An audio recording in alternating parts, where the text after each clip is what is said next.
All right, guys. So we're gonna try to keep today's TWIP short because we have a very big, deep dive today. I'm super excited to go over this one. But as I said in the intro, we are going to be doing something a little different today. We're going to be talking all about gender and sexual ideology. So obviously there's too much stuff to cover in one episode, but I'll do my best to cover as much as I can. So, it may be best to keep the little ones in another room for this episode. So there you go. There's your disclaimer for you. So a few gender-related things have gone down this week. All right. So Elliot or Ellen Page, whatever you want to call this person, whose most recent role, most famous role, I guess, is on The Umbrella Academy. I don't know what that is, but I've heard it's good. So yeah. So she is now a he, as was first announced a few months ago. You most likely have heard about it.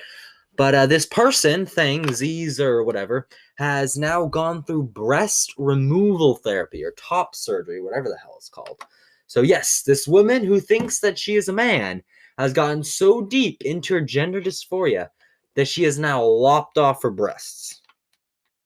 She has literally, they are gone. Where they are now, I don't know.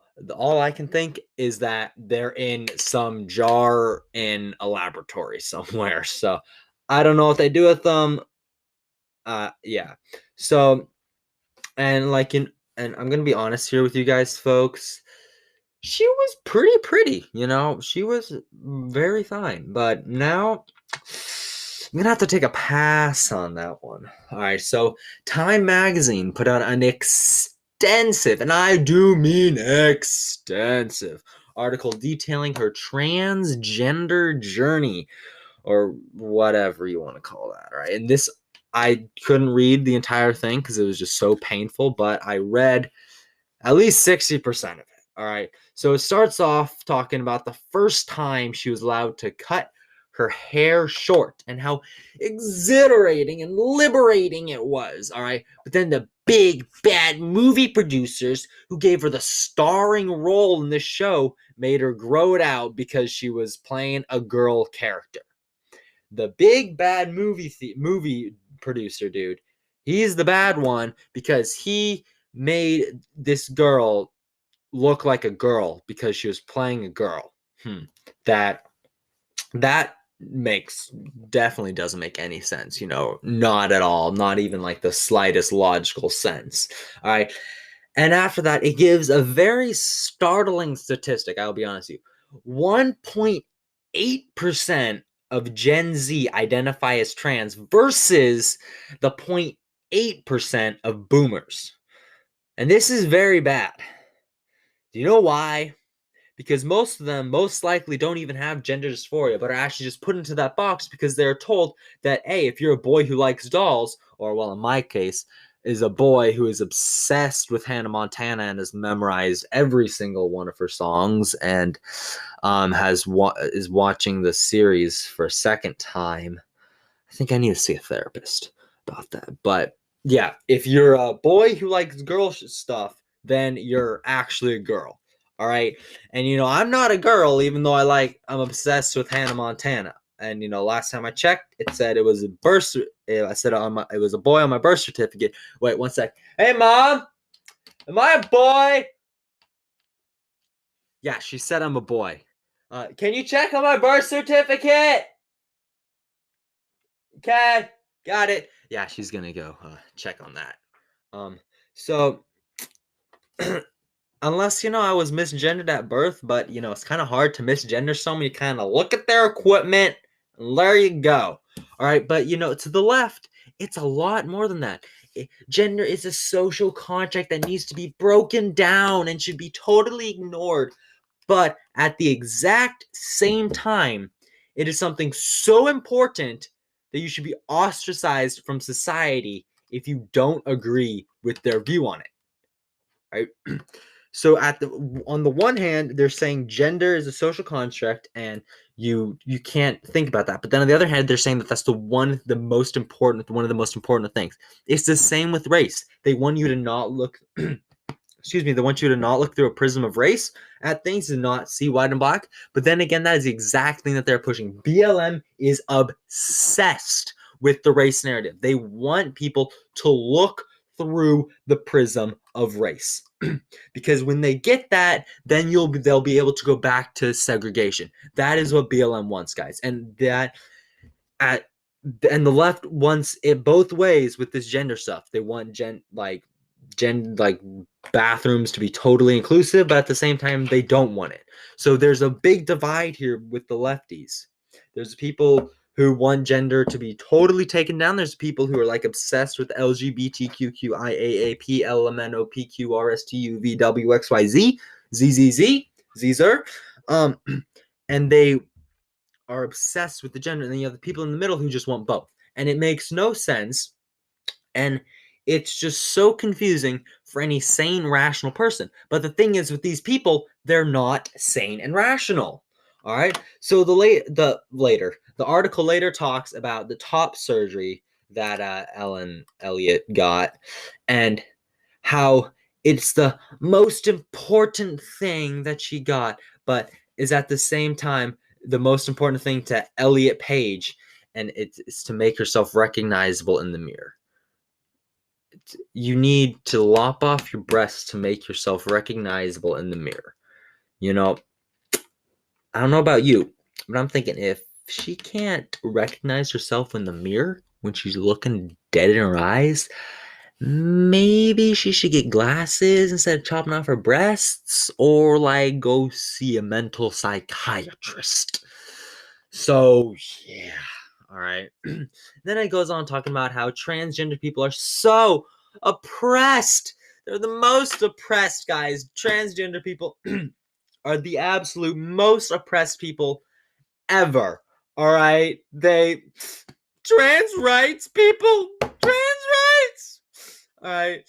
And, because they're so oppressed, because saying that you're trans will automatically put you into the protected class of the LGBTQ. And if anyone ever so much as like looks at you wrong, the entire leftist cancel mob will be on yo ass in a matter of minutes. Oppressed? Give me a break. All right.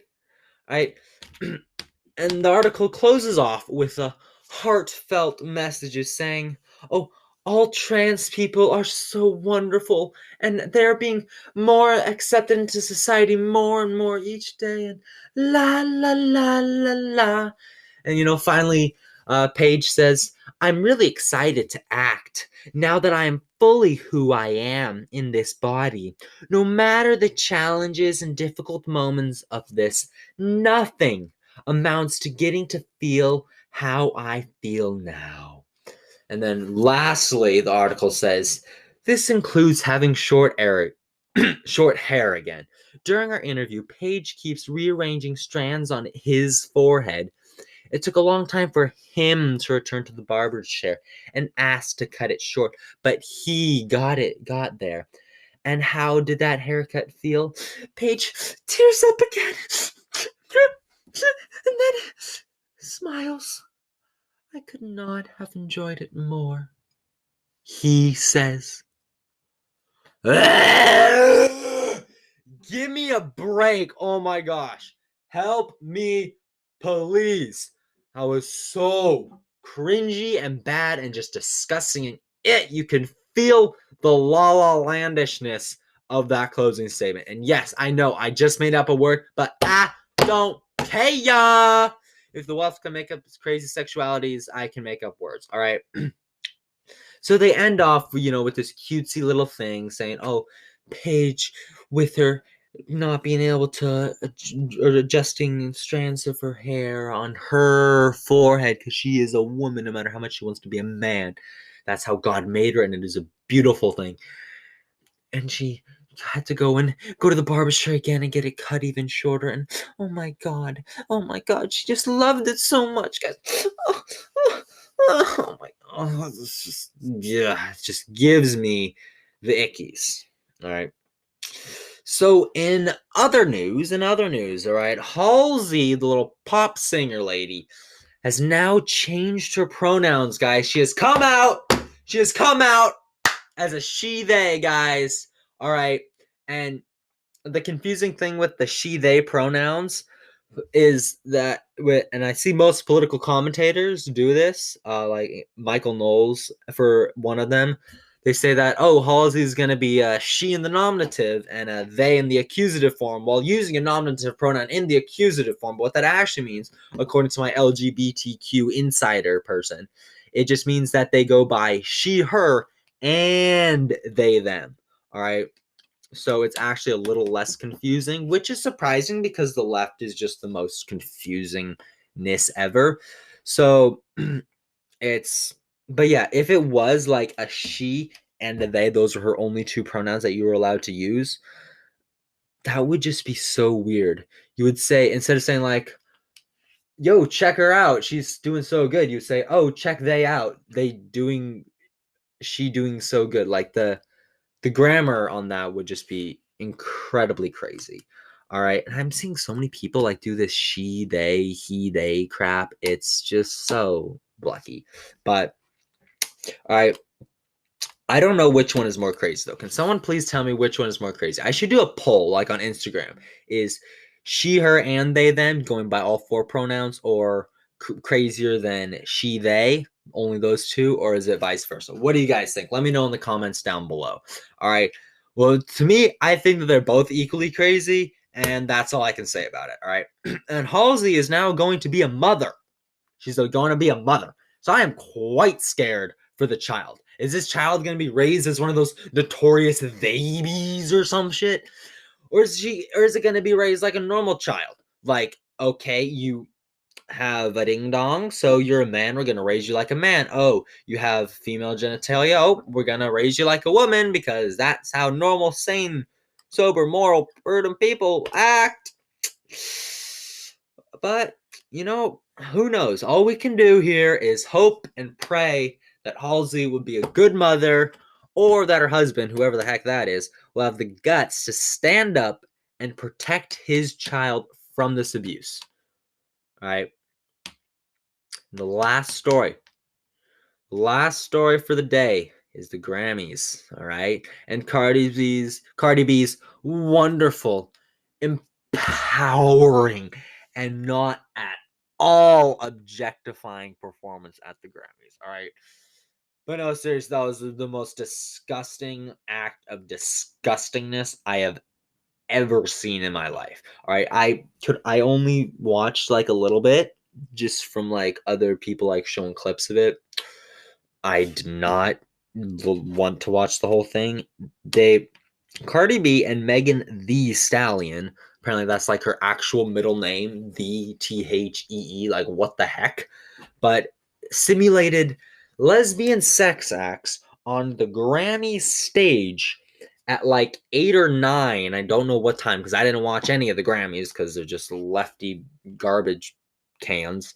And they perform these lesbian sex acts for cable television where any 10, 8, maybe 12-year-old could just click on, oh, the Grammys. Oh, my favorite Billie Eilish is performing and getting Grammys and whatever, and I want to watch it. Oh my, what the heck is this Cardi B lady doing with Megan Thee Stallion? What are they doing? What the heck? And just any kid can just log in. No, well, not log in. Turn the channel on. Turn the TV on. Turn the channel on. What the heck am I saying? Turn the channel. Gosh, turn the TV on and flip to the channel of the Grammys and just see Cardi B and Megan Thee Stallion on this humongous bed with stripper poles performing lesbian sex acts with women in glass boxes with cash being thrown at them. So yeah, all right. And I just don't understand how this is in any way empowering. Could someone please tell me honestly, prancing around in basically nothing and simulating lesbian sex acts for any and all to see, how is that not objectifying women? And I am positive hundreds, thousands, if not hundreds of thousands of men have consumed this performance as softcore pornography, guys. because that is honestly what it is. Like, you go back to 50s, 60s, that is literally softcore core pornography. All right. This would be consumed just as any Playboy magazine would. All right. Just that mastrobial material. All right. But, the media portrays it as empowering and women sticking it to the man. Yeah, they're really sticking it to the man by giving in to the man. I can't see the sticking into the man, but I can see the women giving into the man by giving the man, quote unquote, more to consume, if you know what I mean. All right. But at least the Grammys had some terrible ratings, so, that's good. But I just don't get how this was empowering. And Candice Owens expressed similar reviews. Her and Cardi B got into ding, ding, ding, round 2 of Twitter takedown. Woo! And man, Candice just owned Cardi. Like, I mean, totally and utterly owned that illiterate crazy lady. All right. And that was truly astounding. It was truly astounding and amazing to see Candice calling out Cardi B for what she is, a slut, and not backing down, even when Cardi B came straight after her brother, using a Photoshop tweet as evidence to show that Candice's husband cheated on her with her brother, which just makes no sense at all. All right. And then Candice just absolutely ripped into her on the basis saying that Cardi B is slandering a private citizen, her brother, and she might sue her, which honestly, I hope she does. She was kind of like alluding like she's gonna sue. I really hope she does. That would be wonderful. Cardi deserves a little suing. Like, she's got the money, folks. She gets like $100 million from prancing around on the Grammy stage looking like a porn star, all right?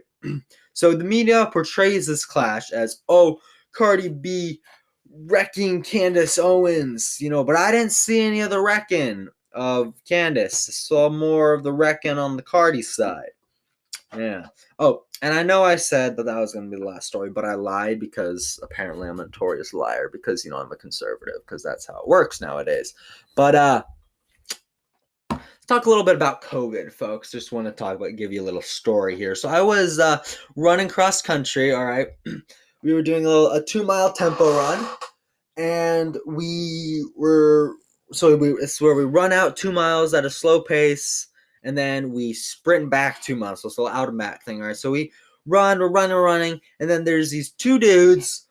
One of them is in short shorts, long hair, gay dude. All right, we run by him. We run like semi-close, like 3 feet away, I guess. And the aliens have come down, guys. These people, as we run by, they say, "Thank you for social distancing so well." Like in perfect unison, and it is literally two people. It's two people talking, but in the exact same voice. So that's like if I'm talking to you right now, and there's someone else with my exact same voice just saying the exact same thing at the exact same time. It was freaky, guys. Like Freaking, freaking crazy. And I know I just said freaky, and then spelled out freaking because I'm dumb like that. But yeah.